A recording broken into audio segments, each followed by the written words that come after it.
আপনার কাছে যদি গুরুত্বপূর্ণ কিছু ছবি থাকে, যেমন ক্লাস নোট বা যেকোনো ছবি, এবং ওগুলো দিয়ে যদি পিডিএফ তৈরি করার প্রয়োজন হয়, তাহলে এখন থেকে আর কম্পিউটারের কাছে যেতে হবে না। আপনি আপনার হাতে থাকা স্মার্টফোন দিয়ে খুব সহজে এই কাজটি করে ফেলতে পারবেন।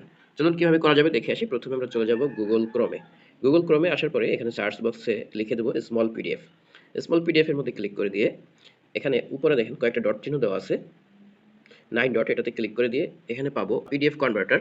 পিডিএফ কনভার্টারে ক্লিক করে দিয়ে এখানে চুজ ফাইলে যাব। এখান থেকে ফটোজ অ্যান্ড ভিডিওস, এখানে আমাদের মোবাইলের মধ্যে যে ছবিগুলো তোলা আছে আগে থেকে সেগুলোকে আমরা দেখতে পাবো। স্ক্রিনশট দেওয়া থাকতে পারে অথবা ছবি তোলা থাকতে পারে।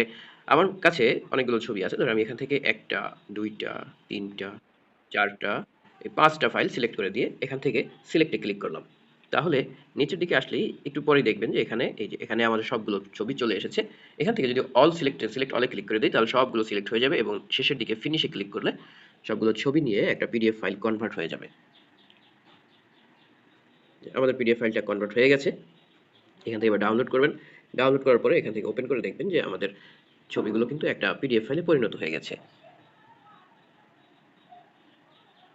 পরবর্তী ভিডিওতে আমরা দেখব কিভাবে পিডিএফ ফাইলকে ওয়ার্ডে পরিণত করা যায়। তো আপনাদের যদি ভিডিওটি উপকারে এসে থাকে সেভ করে রাখবেন পরবর্তী ভিডিওতে, যাতে আপনারা সহজেই আপনাদের টাইমলাইনে পেতে পারেন। ধন্যবাদ সবাইকে।